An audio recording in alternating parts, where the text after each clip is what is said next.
La felicidad, según la filosofía de Sócrates.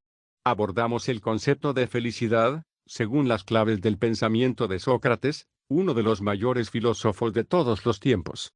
La forma de vida, carácter y pensamiento del filósofo ateniense Sócrates han ejercido una profunda influencia a lo largo de la historia. Si para Nietzsche, Sócrates representa el triunfo de la razón contra la vida, para otros pensadores es el modelo de todo quehacer filosófico. Pero puesto que no escribió ninguna obra, la figura de Sócrates se conoce indirectamente, a través de fuentes bastante heterogéneas.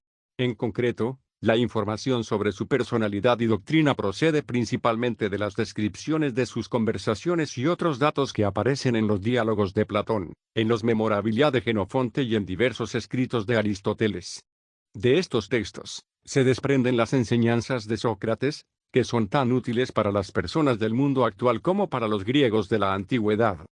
Todas sus reflexiones, que incluyen la inquietud por la supervivencia, preguntas sobre el sentido de la vida o el desarrollo personal y espiritual, son de aplicación directa en nuestra época.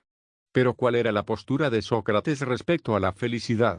Lo primero que hay que tener en cuenta es que el método socrático para acceder a la verdad esencial y permanente de las cosas comprende dos fases. El primer paso es reconocer que no sabemos nada, y luego, descubrir por nosotros mismos la verdad, a través de ciertas preguntas encaminadas a ese fin.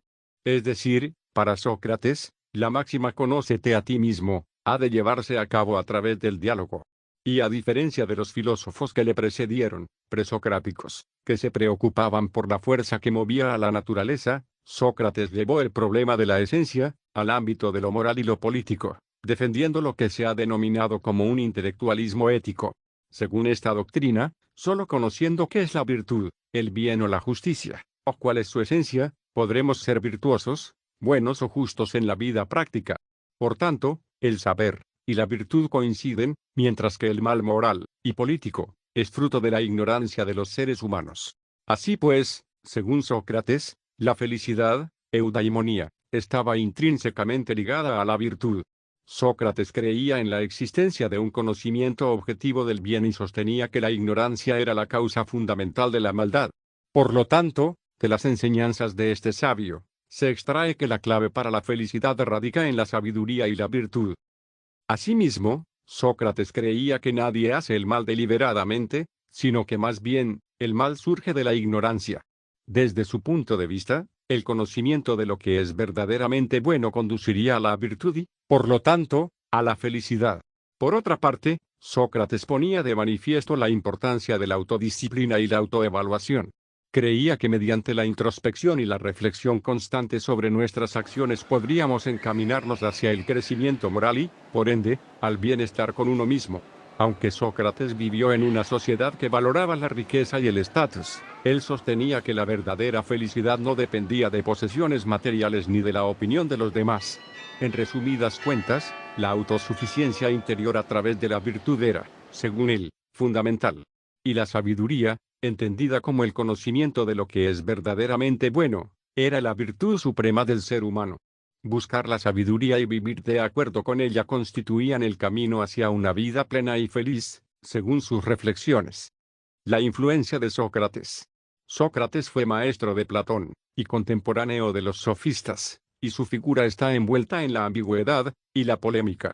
Nacido en Atenas en el año 470 a.C., su padre era escultor, y su madre, comadrona, oficio al que se sentía íntimamente ligado el filósofo, por considerar que su labor era ayudar a parir a los demás, no hijos, sino ideas. Sócrates participó en la guerra del Peloponeso, en la batalla de Potidea, donde salvó la vida a Alcibíades, y luchó contra los espartanos en Delio. Por otro lado, a pesar de sus escasos recursos económicos, que no hicieron mella en su vida debido a la sobriedad de sus costumbres, supo rodearse de personajes influyentes y de un amplio círculo de discípulos, cuyas certidumbres y creencias solía poner en duda. Precisamente esta actitud le colocaría posteriormente en una situación controvertida y arriesgada, que culminó en su condena a muerte por el Tribunal de los 500, en el año 399 a.C. En las obras que recogen sus pensamientos se le retrata como un hombre de gran perspicacia, integridad, dominio de sí mismo y habilidad argumentativa. El impacto de su vida fue aún mayor por la forma en que terminó. A la edad de 70 años, fue llevado a juicio acusado de impiedad y condenado a muerte por envenenamiento. El veneno probablemente fue cicuta, por un jurado de sus conciudadanos. La Apología de Sócrates, de Platón, recoge el discurso que Sócrates pronunció en su juicio en respuesta a las acusaciones vertidas contra él. En griego, apología significa defensa. Esta apología y su condena de la democracia ateniense la han convertido en uno de los documentos centrales del pensamiento y la cultura occidentales. La influencia de Sócrates ha sido tan importante que, después de su muerte, se convirtió en un símbolo de honestidad filosófica y ética, siendo reivindicado en distintas épocas históricas desde ámbitos muy diversos: cristianos y confucianistas, pensadores del Renacimiento y la Ilustración, o teóricos del socialismo, entre otros.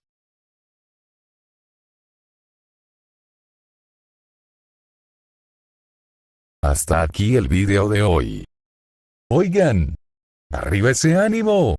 Y por favor, no olviden suscribirse. Hasta luego.